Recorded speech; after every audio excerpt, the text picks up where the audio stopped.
Kellie said just to start because she on a work meeting. Terry, you are really here, right? It's not just a bot. I'm here. Alrighty.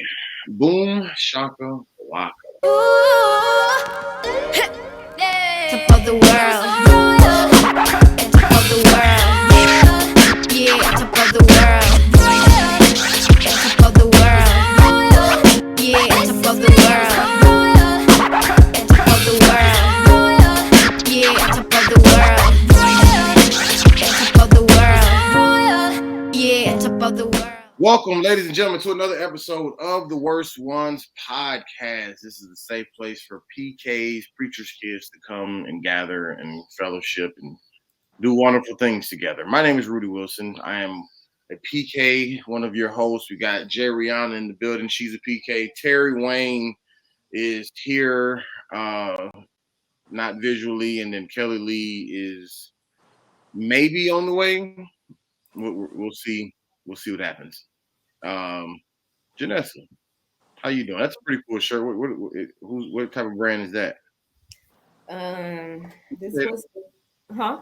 Are those sweet potatoes? What is that? With glasses on? Carrots? No, this is actually the shirt from the 2017 Peachtree Road Race Junior, like the one for the kids. Okay. And it's actually held, like I said, this one is, I don't know if it's done this way now, but back in the day, this was held in May. The one, the big one is held, I think, 4th of July or something like that.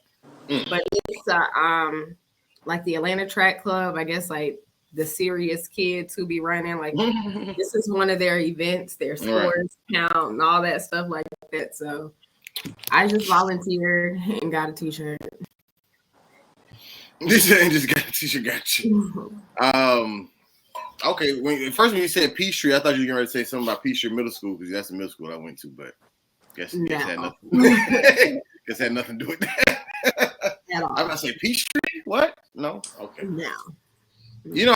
Peachtree is, I don't know if you know that because we live in Stone Mountain. Peachtree is in Dunwoody, and Dunwoody High School is also in Dunwoody, and we lived in Stevenson's district, literally walking distance from Stevenson. But Stevenson Middle School was such a bad middle school that when Reese was there 6th and 7th grade. By the time it was time for me to go to middle school with I know we started having to catch like a shuttle, like so we had to get on the school bus.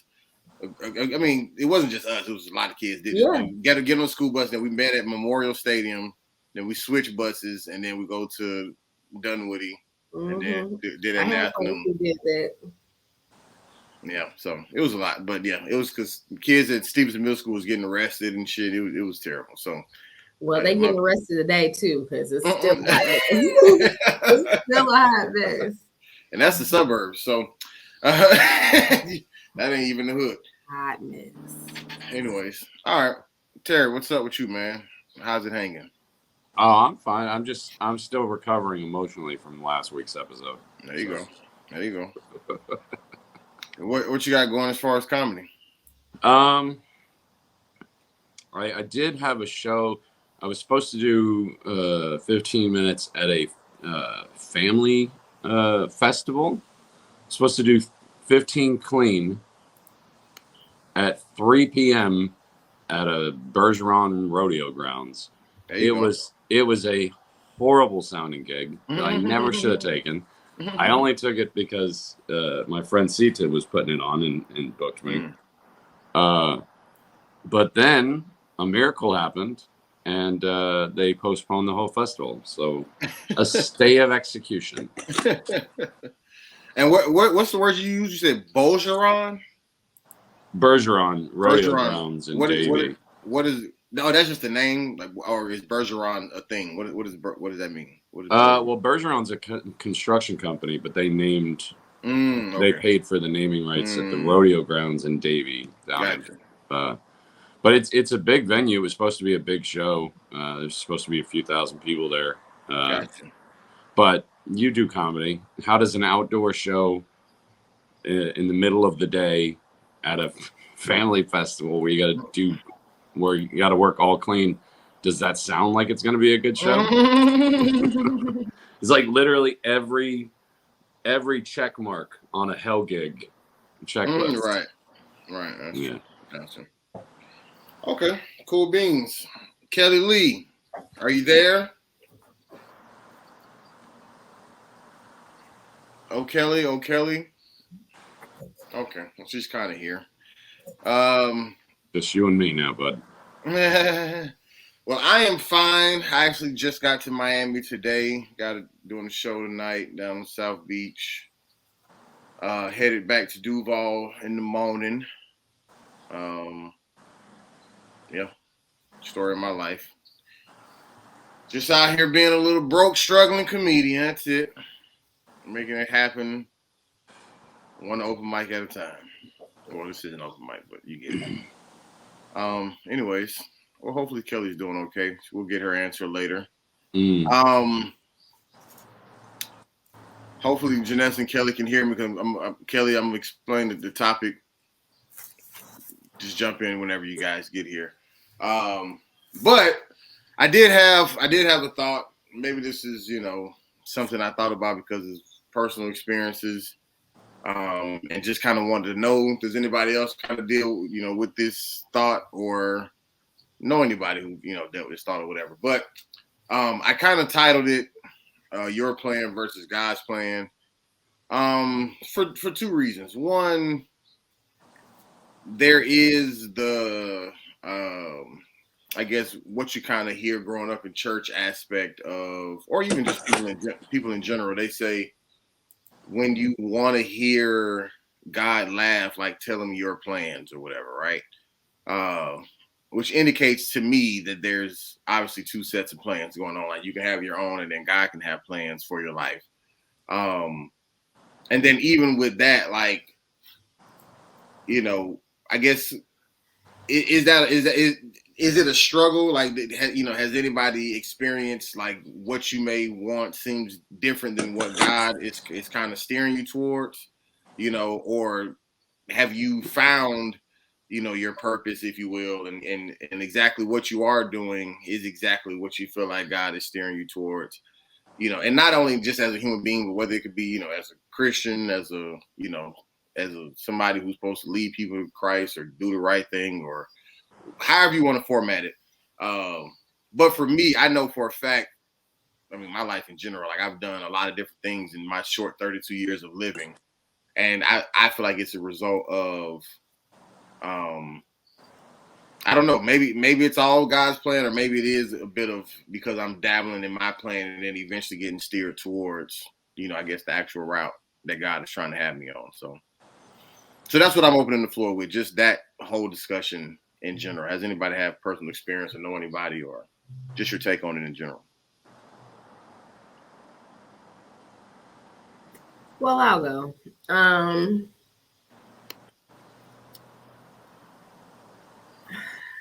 I would say, I think earlier in life, my struggle was more so dealing with like what other people in the church were telling me that I was supposed to be or what I'm supposed to do versus what I felt like I was supposed to be and supposed to do. And I did, I think to a certain extent, kind of fell into some things because I really do feel like if I could go back in time, I probably would go to a different college. I would have studied something completely different. Maybe not completely different. I probably would have focused more on meteorology than environmental, what I'm doing now. But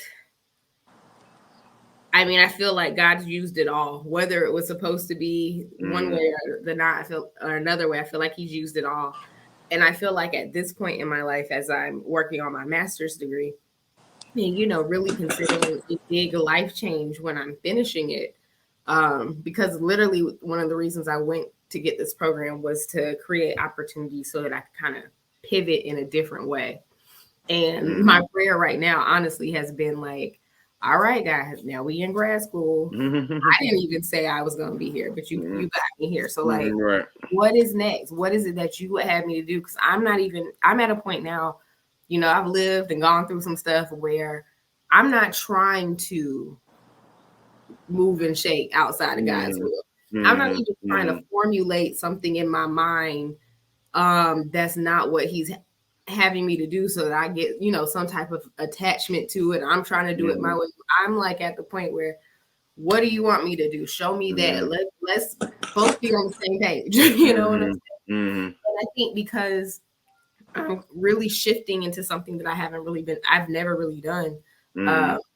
You know, it's really gonna take God. Like I can't even finesse it. You know what I'm saying? Like I can't even attempt to finesse it. I've never done public health. I've done environmental for a decade. And so now, you know, I really it's really gonna have to be God. Me and God. It's gonna be me and God. Right. So that's kind of where I am now. It has, like I said, it hasn't always been easy. But yeah. This is what I was going to ask you. When you said, I guess you kind of went off of what people in church, I guess, kind of saw for your life. I know your family kind of, I guess, well, correct me if I'm wrong. I think I know that your family had some type of connection or tie into why you chose the college and stuff. But was that influence from church as well, as far as the college choice? Sure. I feel like, you know, my entire life, even just as recent as last week, me and my dad were together and someone was like, "Ooh, that is your child." He literally said, if you went to court, you would have to pay. That's what he said, because we look that much alike. And I've always been told that my mannerisms are like my dad. I look like my dad. I act like my dad. And like just even, I mean, there are pictures of me literally walking in his shoes. You know, like he'll have some Nike shoes, huge shoes, and I'm just stomping around. And so it's just kind of like I've always kind of felt like I've been following in my dad's footsteps. Even when you know, and even this, like, of course, growing up, my dad would take us on these field trips. Rudy, you might have gone on one of my dad's field trips. But like he would take us to coal plants or air traffic controllers and like, you know, all these really scientific engineering type of field trips. And so I kind of got an interest. Sometimes I don't even know, do I naturally have a science engineering interest, or is it because that's what I was exposed to? And that's not a fault to my dad. That's what he did. He was an engineer. He's gonna share what he knows. So it's not to a fault, but sometimes I do wonder, like, if I would have been introduced to art the same intensity as science, or, you know, I don't know, theater or something else, would I have naturally grown to that? So then fast forward to church, it's just compounding it, you know. Oh, you just like your daddy. Oh, you like science. Oh, you like this.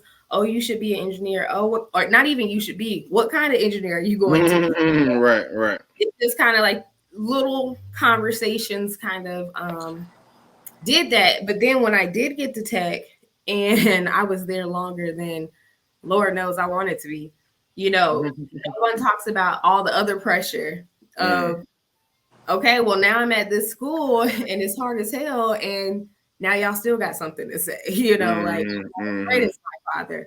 I felt the pressure, you know. He set records at Georgia Tech that was held for decades, over 20 years. He actually coached the young man who broke his record. So it's like, yeah. And then my uncle, also my mother's brother's Georgia Tech alum. He's in the Hall of Fame of Engineers at Tech. My dad's in the Hall of Fame, the Athletic Hall of Fame at Georgia Tech.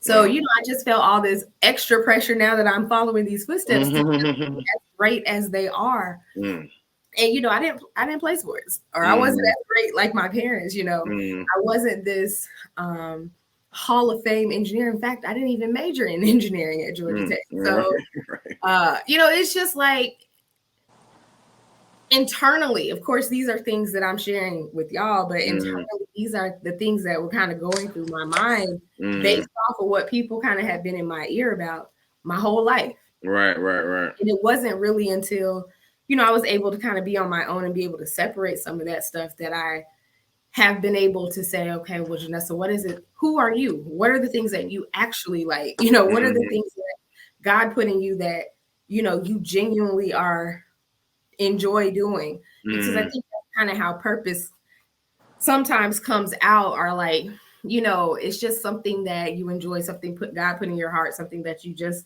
like to do. You're not trying to make $1 million off of it. You know, you're not, it's just your passion. Well, yeah, well, my dad can beat up your dad. This guy. What? He said, oh, yeah, well, my dad can beat up your dad. Just keep going. Yeah, I didn't even hear what he said. But it's all right. So no,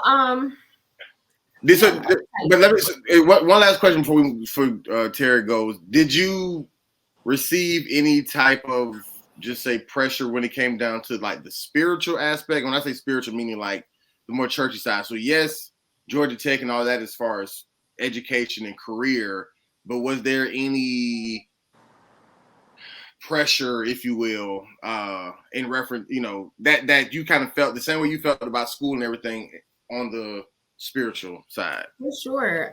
So, you know, both my parents are great speakers. I am not.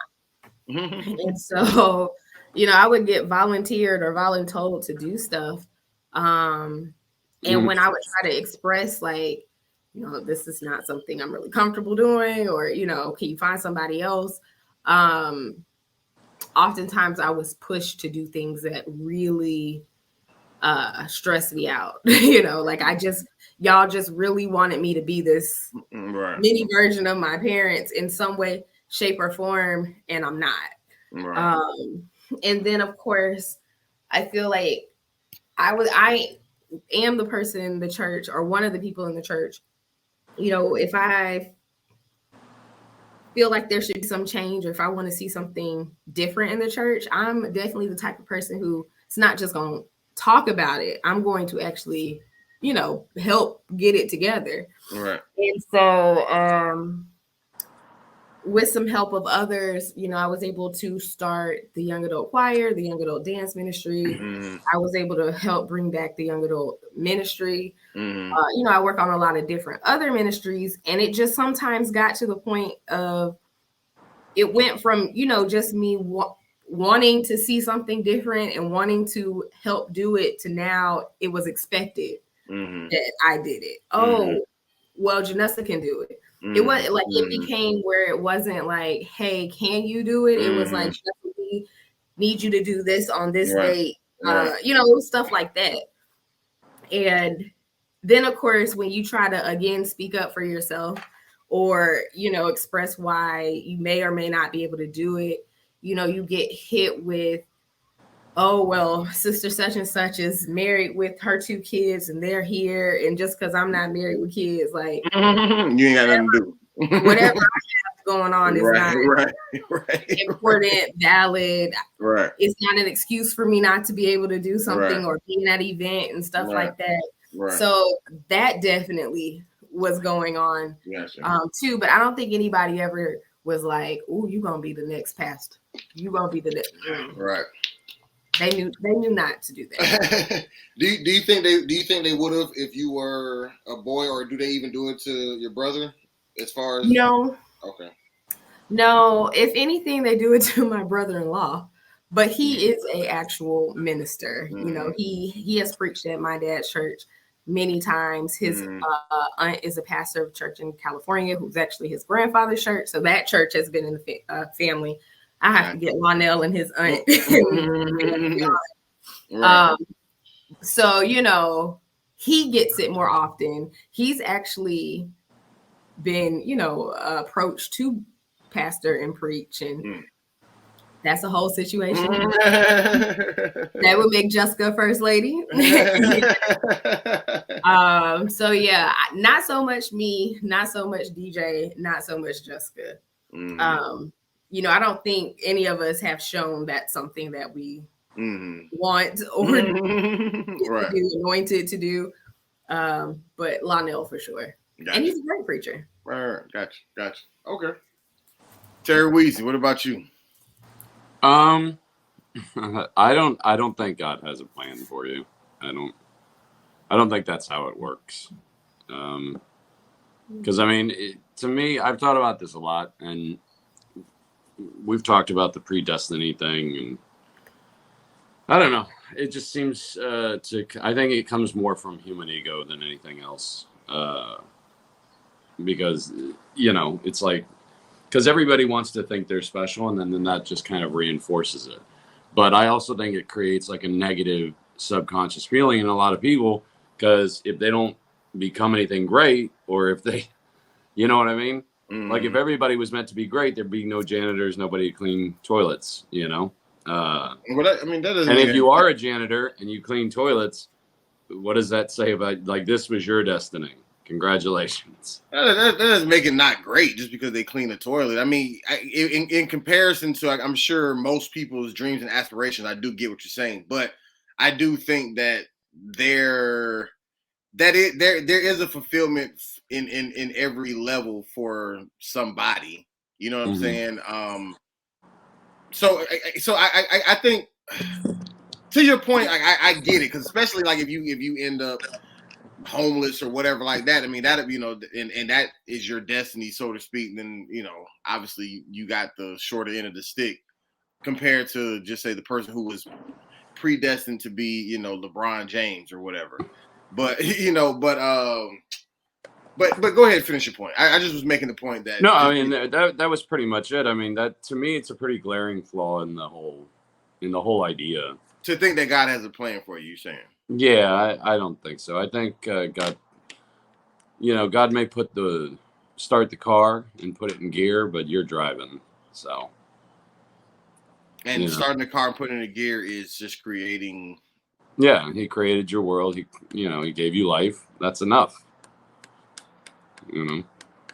Have you? So, what does your life look like as far as like a plan or whatever? Like, have you had like a specific plan you've been chasing, or has other people's, kind of said, like, always said, like, Terry, when you grow up, we just know you're going to be this?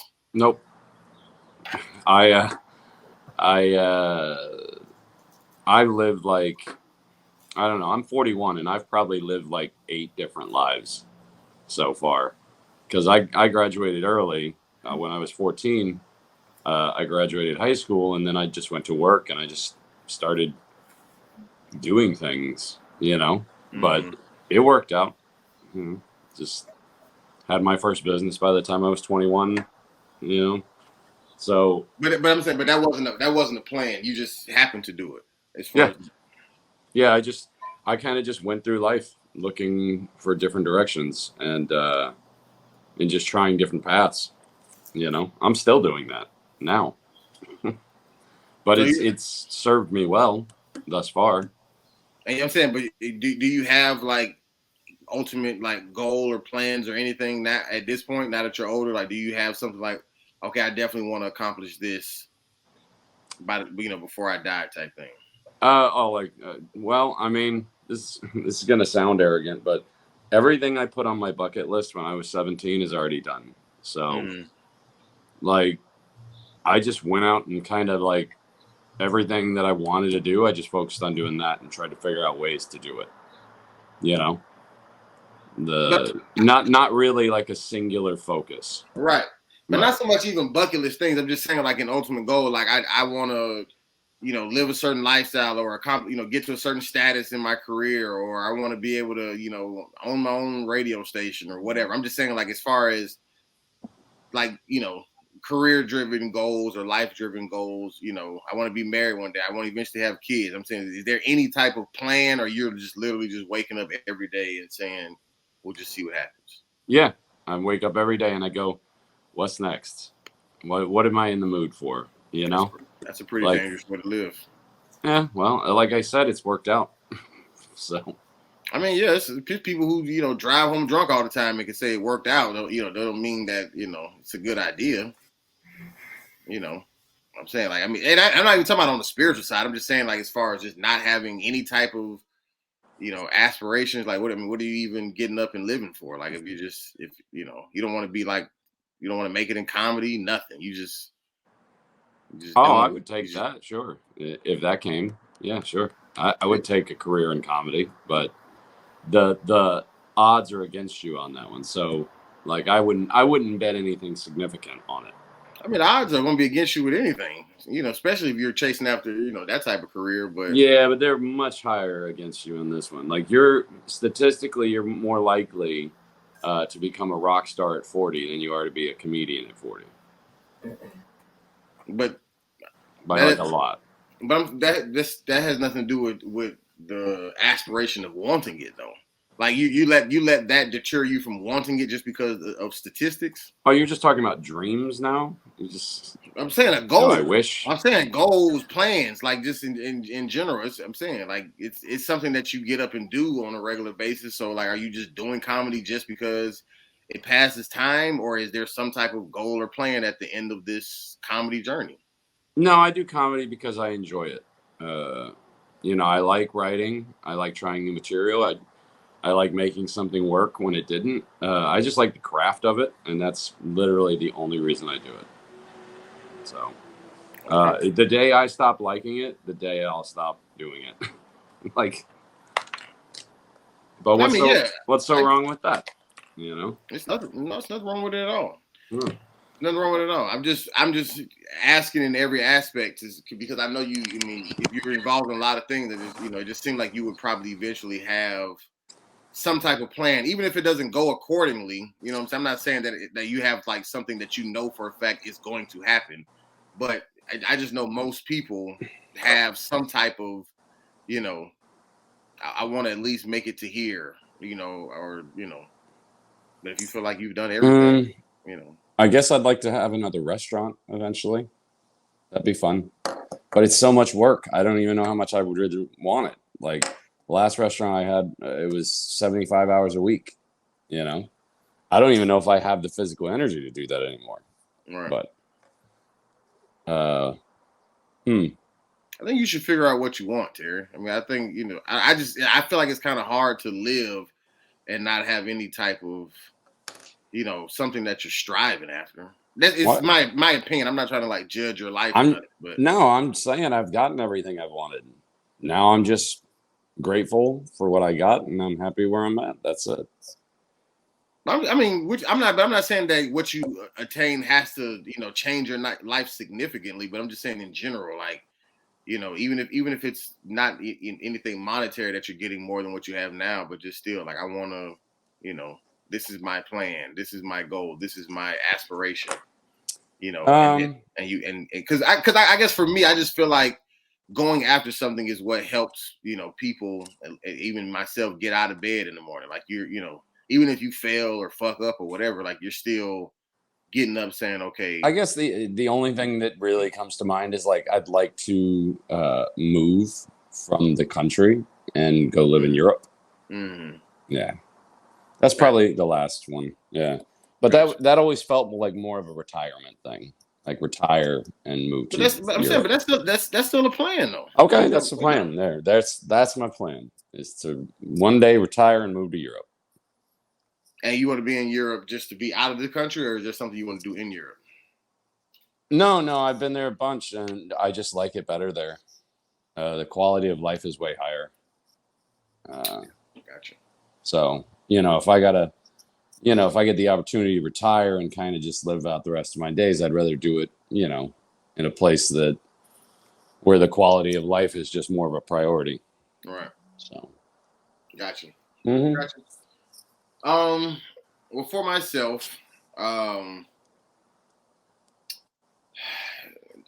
this has definitely been, I ain't gonna say a struggle for me, but it's definitely been an experience for me, because I definitely have had my own goals and aspirations and plans, growing up my entire life. It even seemed fitting. It seemed, it seemed like it was destined, if you will, to go that way, until it didn't.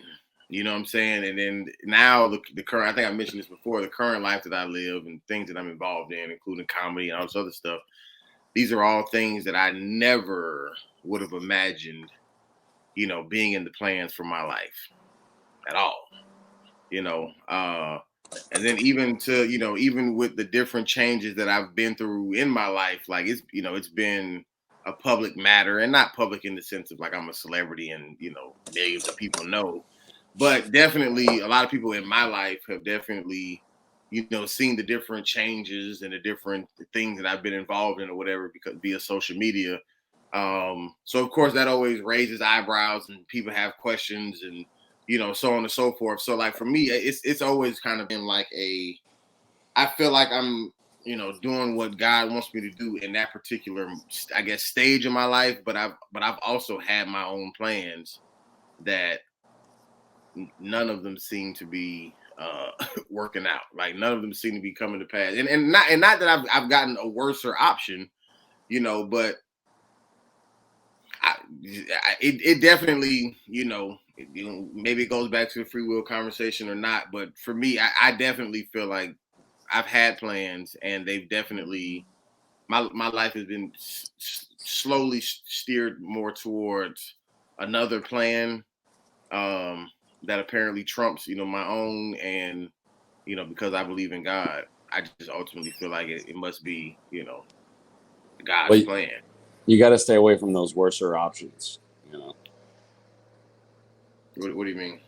Now that I just want to highlight the fact that you said worser. As opposed to more worse? Or worst. Or, I don't know. Hits my ear wrong.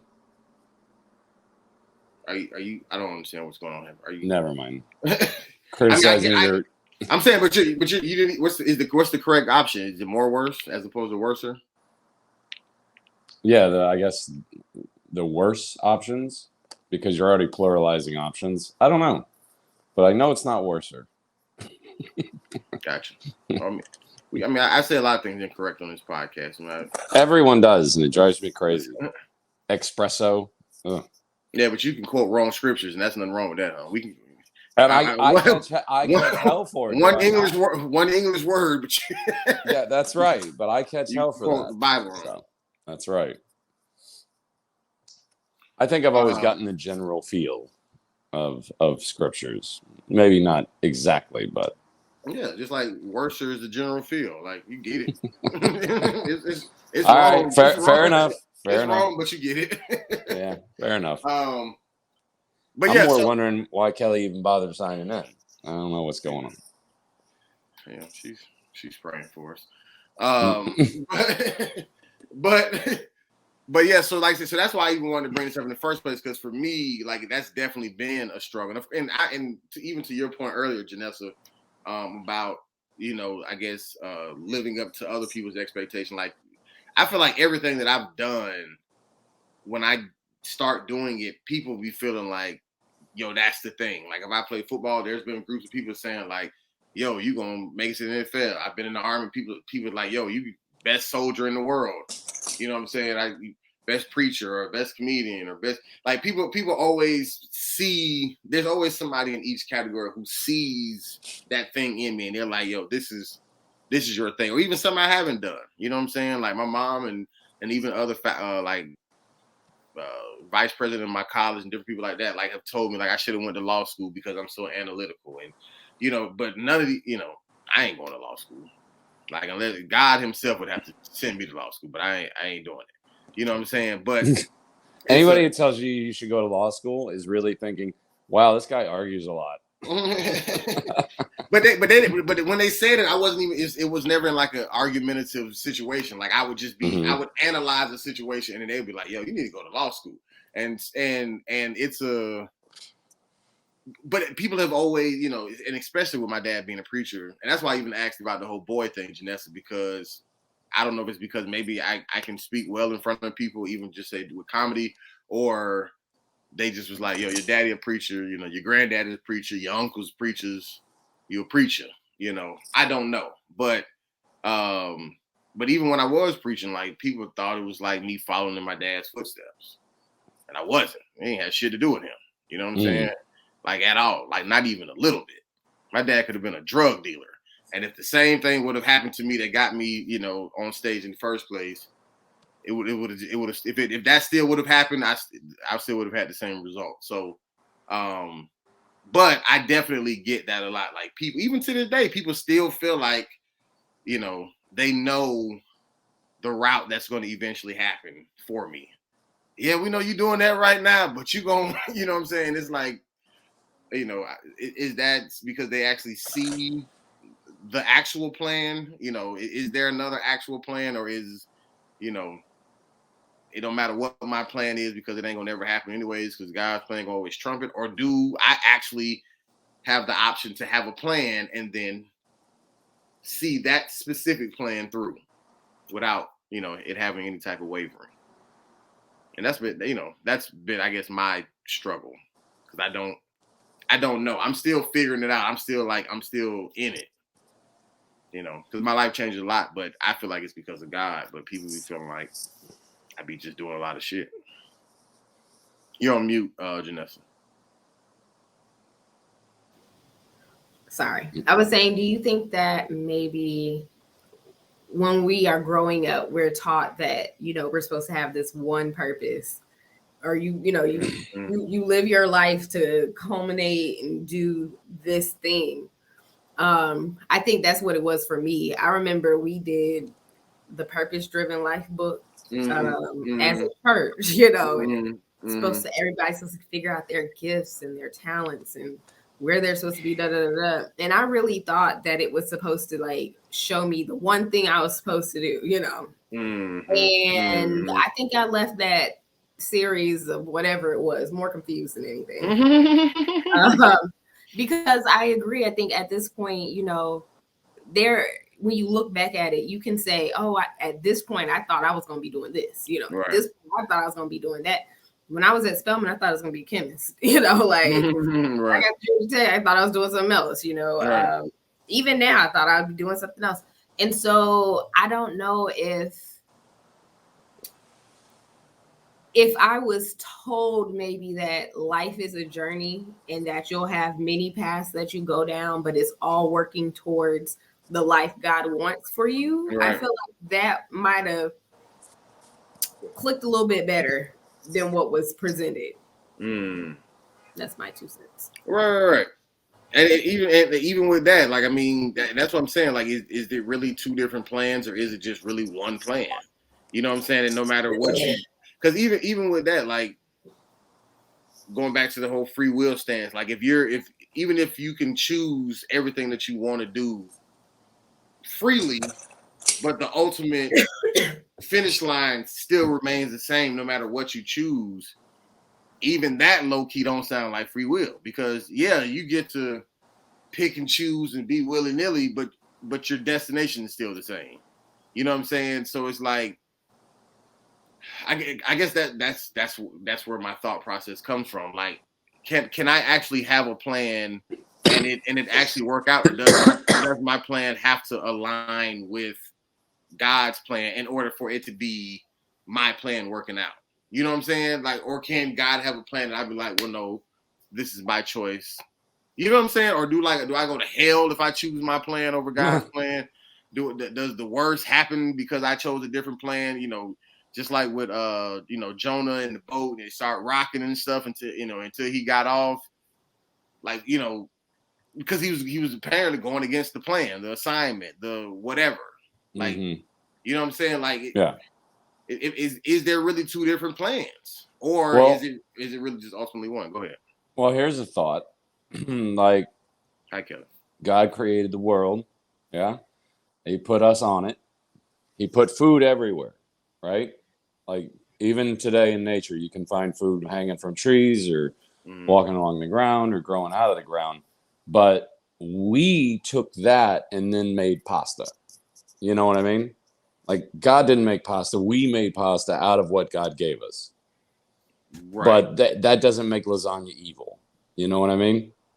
But did God know that we were going to make pasta from... Like, you're right. Did he? No, right. I feel like God already knew that we were going to make pasta for it. Well, I don't see, and this gets to the crux of why I don't believe. Why did God create man? According to the Bible. You tell me. Well, for his enjoyment, for his pleasure, right? That's why God created man. That's like saying, I'm going to go see this movie for my enjoyment, even though I know everything that's going to happen in it. I just don't see God getting very much enjoyment out of that. I think he likes the fact, he's like, oh, look at them. He's like, oh, look at them. They made pasta. I didn't even know what they were about to do. But if I wrote and directed a movie, I would get enjoyment out of other people watching the movie and then finding out what I already know because I made it. That's a good idea. I mean, that's a good point, but it's just not the way I see it. I see. I mean, and I think I'm not saying it's wrong. And I think it goes back to and I've missed 40 minutes of conversation. So I'm just going to jump in just here. Hey, y'all. Because I was here, but I wasn't listening. But I think it goes back to our time and time again, over and over conversation of free will. I think every other week we come back to, and it's my fault, but the same thing of, do we truly have free will? And I mean, and again, I don't know where we are. I'm just gonna start talking because you haven't heard my voice yet, and I know you guys miss me. So coming in hot, ain't you? I'm coming in hot. I used to say, thank you, Janessa. I'm coming in hot. It seems like everybody's had their chance to talk. It's my turn now. I feel like this is a stress talking, y'all. I'm like hanging on by a thread. See, I feel like that there is no your plan. There is only God's plan. Because I feel like God already knows. We may feel like we made pasta, but you didn't. Even whatever Jonah had to learn, you just talked about Jonah, or do in the whale for 3 days. When in 3 days? How long was Jonah in the whale? I feel like it was longer than that. 3 days, 3 weeks, a week. How long was I get it. It's 40 days, 40 nights. Whatever he needed to learn, whatever he needed to, it may have seemed like it was 3 days. Just I'm like, but Easter just passed, and the Lord was in the grave 3 days. So Jonah may not have been in the well 3 days. I don't know. But was a part of the plan. The Lord already knew that he wasn't going to do what he was supposed to do, and this was going to happen. That wasn't just happenstance. That was God's plan, and there was something that Jonah needed to learn while he was in the well. And let's say even on the flip side, let's say if God didn't know that Jonah was going to buck the plan, the shaking of the boat still happened because of him going the opposite direction of the plan. So even if that was God reacting in the moment, that's still like him low key like forcing him to be like, no, nigga, this is the plan. You know what I'm saying? Like you trying to do your own thing. No. And then you know what I'm saying? Like but that opens up a huge door when you say the door been open. There open. only is God's plan, which means that everything terrible that's happened is part of God's plan. So take that Holocaust Jews. But I'm saying, but that same point that you're making always comes up, even going back to the scripture that Janessa brought up a couple podcasts ago about, a time for war and a time like all these things are just a part of the system that's created. And why is that? Because the Creator, God, apparently set it up this way. You feel what I'm saying? And so even in that, like I feel like that takes away from a choice of even saying I choose to always have good happen in my life. None of us on this podcast or even in this world can make that choice. Well, it also no. I was just saying that point also makes me think if everything's preordained and it's all part of God's plan, then what's the point of prayer? I've asked the same thing. I'm not gonna lie to you. Why pray? Why even bother pray and ask for anything? I've asked the same thing because of this one simple thing. Not I won't get into like the specifics of it, but I definitely remember one specific thing happening, like say tragedy within my family, and I remember like praying about it. And as soon as I got done praying, I remember thinking to myself, "Is me praying right now actually going to determine the outcome of whatever's getting ready to happen, or is whatever's getting ready to happen going to happen?"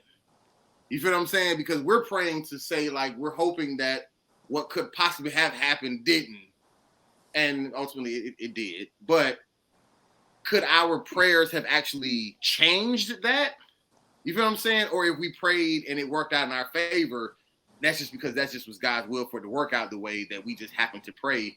Or did our prayers actually stop the bad from happening and then shift it to something that we would prefer? Who knows, man? Like, Go ahead, Kelly.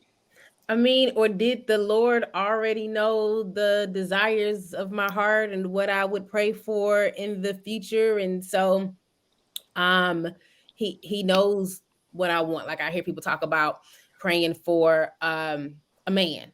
This is the man that I prayed for.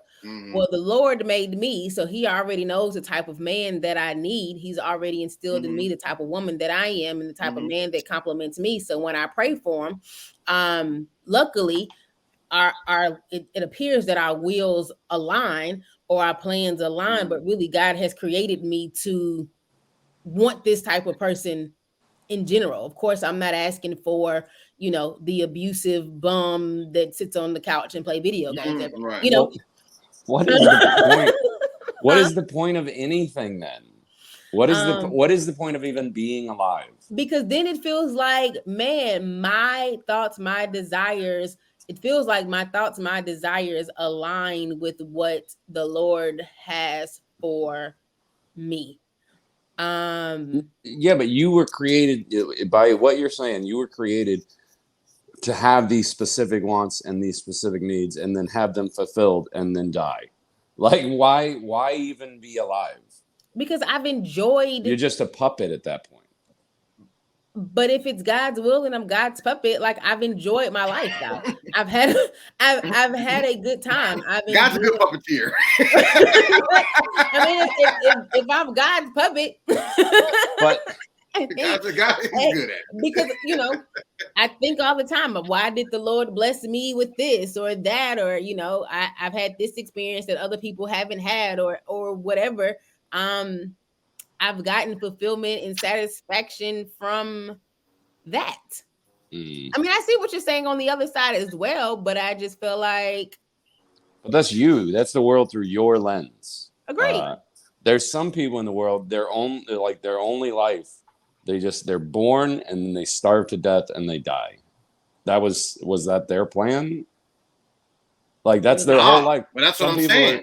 Some people are born without a face. Right. Some people are born without bones. Born without a face. Right. But that's not their plan. Well, that's what I'm saying. That's my point. But I'm saying, you think that was their plan to be born without a face? Apparently, because you just said that God made you with the desires, and then He fulfilled those desires. So it was. So you're saying I'm saying it was God's plan for them to be born without a face. By what you have said so far, yes, everything would God's be plan. Yeah, everything would be part of God's plan. Right. I mean, even when it's the Lord's Prayer says, "Thy will be done on earth as it is in heaven." That's deep. As it is in heaven, like this already happened in heaven. Like, what does that even mean? But go ahead, Kelly. No. I mean, like I said, I definitely see. Like I said, we've had this conversation for. I mean, how long have we been doing this? Almost 2 years. We've had this conversation time and time again, and I definitely see the viewpoints on both sides. I just feel like everything is God's plan. Like I had, May is I think I've told you guys May, and I didn't get a chance to get my introduction. I know I'm too late now, but May is a crazy month for me. And little things just kept happening, like just little things, and I'm like, Lord, like what am I supposed to learn from this? Like, I need to do work, and then my computer crashes, like, right. And so do I think that was, and in my mind, it was God's plan for whatever needed to happen for my computer crash, because if my computer wasn't crashed, then I was going to be working on this, and then I was going to miss this, or I wasn't able to do this, and so that's really kind of how I go through most of life, is even when something bad happens or something that I don't particularly care for happens, whether it's on a big scale or a little scale, Lord, what is it that I'm supposed to learn, gain, glean from this experience? Because like I said, I think it's God's plan. But I want to say this real quick back to the prayer thing, Kelly, because I do get what you're saying, and low key even agree as far as God putting it in your heart because of who you are and you praying for it, and then it manifests, like just say your husband, wife, whatever. But in our particular situation that I was talking about, the situation with my family, our desire and prayer didn't come true. Like we got the opposite of what we wanted. You know what I'm saying? Like the person. What did you want? Did you tell us? Huh? Well, no, I no. It's when I brought up when you first got on. It's when I was saying a tragedy happened in my family. I wasn't getting into the specifics, but I'm saying it was a life or death thing, and the person is dead. Is what I'm saying. Mm-hmm. But when we thought there was a chance that this person could be, alive or found or whatever, like we're praying for that. And what I'm saying is, I thought about that was the first after I prayed that prayer. That was my first time thinking after I said Amen. Is what I'm praying right now in this moment, can it actually affect the outcome, or does God already know the outcome, and it doesn't matter what I pray, his will, you feel what I'm saying, is still going to happen? I feel the latter, unfortunately. Right. And that's what I'm saying, because like, go ahead, Janessa. Go ahead, finish up. No, I was just reiterating my point that to when Terry said, well, what's the point of praying? I've had that thought, not that I don't even pray now, but it makes me question it. Like, does my prayer actually affect something? Does prayer actually change things? You know what I'm saying? Or does it feel like change if I pray and it's in God's will for it to be something different? Or let me correct that. If I pray and it aligns with God's will, it's easy for me to say, okay, well, prayer changed things. But if I pray and it doesn't align with God's will, then what is that? Like, is prayer not changing things in that situation, or is it just God's will? I was just going to add in a couple of points. Mm-hmm. I think prayer is literally an act of faith. Mm-hmm. It is faith in action. Because, part of this free choice conversation that we have is that we have free choice to choose if we follow God or not, if we have a relationship with him or not, if we follow the Bible or not, if we pray or not. And so I think when you do pray, we are showing God, like, God, I believe that you have, you can do this, or you will do this if it's according to your will. That's on one hand. On the other hand, I think, and I was going to say this when you were talking about like the Holocaust and stuff like this. To us, something like the Holocaust, something like Ukraine, slavery, it's mind-blowing, right? We are just furious and irate. However, the Bible also does say that our ways are not his ways, his thoughts are not our thoughts. He might have had this whole orchestrated some that we will never know, or until till Jesus come back, and then it's all going to make sense. But in the time being, like, it just don't make sense. And to a certain extent, I think sometimes bad things happen, or what we consider bad things happen. God uses it as a building opportunity, a learning opportunity, a teaching opportunity. So, like, oftentimes we hear very churchy when someone does pass away that you've been praying for, they were like, well, they were healed, just not in the way that we anticipated. And I sometimes struggle with that too. It's like, that's not what you want to hear. But one of the things, one of my best friends, her mother passed away last September, and so I've been in communication with her a lot going through this grieving process. And one of the things she shared with me that she had learned in one of her groups was that, she's a Christian, would her mother, because she was sick, would she really want to come back? If she is truly in heaven, happy, whole, at peace, just would she really want to come back here for all of this? And she said when she thought about it that way, it really changed her perspective. Of course, it didn't make her not miss her mother anymore. But when she thought about it from that perspective, she was like, well, I wouldn't want my mom to come back to this, knowing that she's in this so much more better place. And so I'm just kind of like, you know, like I said, it still doesn't make you feel better, but it does kind of help you wrap your head around things, see things from a different perspective. And I just think, you know, part of it is, and this is something I'm not really great at sometimes, you know, is going through that process. We don't want to go through certain feelings. We don't want to feel certain things. We don't think about certain things. But sometimes, you know, that's where I feel like God really be trying to stretch us. It really is trying to take us, but it's hard, you know, it's hard. It's hard. And I think that's part of the relationship process with God that he's trying to build with us. He wants us to trust him in any circumstance. He wants to trust him in any circumstance, situation, whatever happens. Are you going to trust God? Are you going to trust me? Are you going to have faith in me? It's easier to say all of this. Right. I'm not by any means just like, yeah, God, whatever you want to do. Right. No. But, you know, that's just kind of my take on it. Gotcha. Yeah, but your take includes free will. Kellie's does not. That's the difference. And see, and what I was going to say, kind of piggybacking on Janessa, but I feel like prayer for me helps me see God in the things that I don't understand.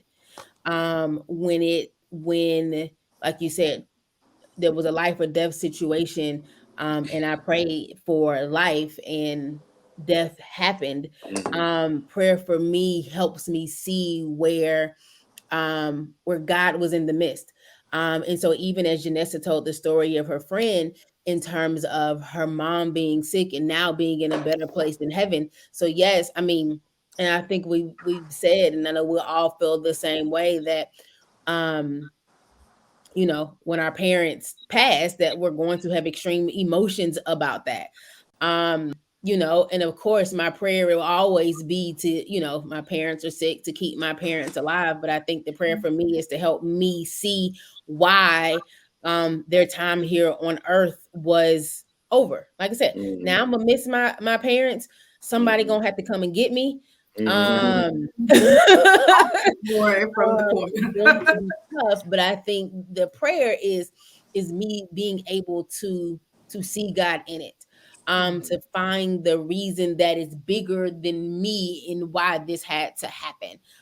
Because we know that, like I said, I'm just one little puppeteer in this whole world, you know. And so my mother's legacy, my father's legacy, my grandparents' legacy is way bigger than me and what the Lord has, you know, for them. And when you talk about, I remember a guy, I guess he called himself a minister, but he used to say he was more upset waking up every morning. Like, Lord, why do you still have me here? You know, what is my purpose here every day? Because I would rather be in heaven with you. That's the goal. That's where I want to be in heaven with you. And so that you woke me up this morning, I'm not mad, but you know, what's the purpose of me being here? Because we know being in heaven day to day is way better than anything we can. This is just all we know. Right. You know, and so we've been so conditioned to be scared of death, and to scared of dying.